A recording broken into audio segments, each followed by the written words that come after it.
What's up guys, welcome to another DIY video with those bros. And today we're going to show you how to transform a stucco wall and make it look like it was drywall.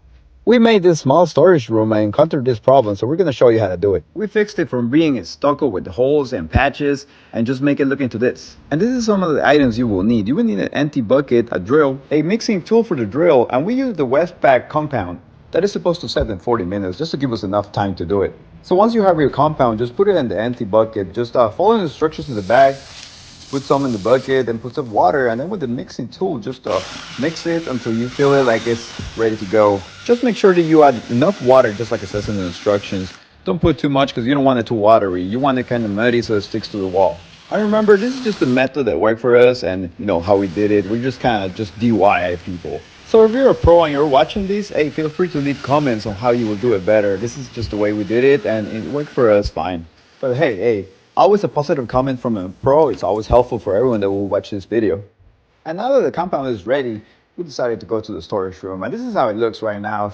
Look, it's all messy. We need to patch it still, put some wood in there and, fix it all up. So, we were ready to start putting the compound. I already did it in some parts just to advance a little bit, but we'll show you right now how we did it.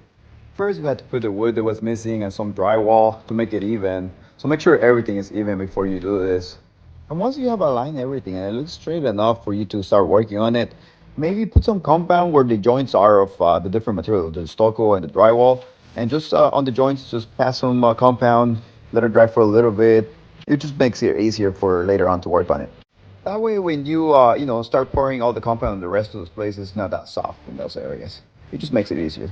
Make sure you do the joints first and then just let them dry for a bit. And then this is another tool that you will need, maybe a finishing trowel or just a tape knife. We're using the tape knife right here. And like I said before, if there's any pros over here, let us know if there's a better tool to use for this. But this is what worked for us. And this method took a couple of steps here. First, you gotta just lightly pass the compound all over. You're not gonna cover all the areas. So it's not gonna look like super straight. Before, let it dry. And eventually, you'll go one step, second step. You'll keep doing that same step. Just let it dry and do it again. And little by little, the wall's gonna look more straight. And just keep spreading all over. There's no need for sanding between stages. At least for us, because we kind of like just go over and over and make it look as straight as it can. Of course, you're gonna have those little bumps that the stucco had. So don't worry about those. As long as you keep filling it, making it straight as you can, those will be filled later on. When you let it dry and you do the next step, whatever was left, when you pass the compound, it will be filled. I remember, guys, we're not pros, but if we can do it, you can do it. And check it out, guys. It's not looking bad at all. We did it pretty lightly, just to, not having to sand. It took us a couple of times to, doing the same process over and over. It's our first time doing something like this, so we just wanted to make sure it was gonna look okay. And guys, if at the end of this video, it was helpful to you and it, helped you in any way, don't forget to like and subscribe to make YouTube help us reach more people on this video. We normally do travel videos and help you on picking a location for your next vacation and how to do it, what hotels to get, how to save, car rentals, etc. And we have something for everyone there, from just a budget vacation to your nice resort luxury vacations. So make sure that at the end of this video, check out our channel if this is something you're into. We just did our Costa Rican series on how to do Costa Rica. And believe us, there were some places that were just paradise. Back to this project, make sure that whatever tool you're using, that you take all the compound from the wall. Just try to make it as straight as possible so you don't have to sand that much. Because at the end, you will need to sand. Take your time to leave it as smooth as you can. That way you will save some time. And this is how it looked for us after we did a couple passes.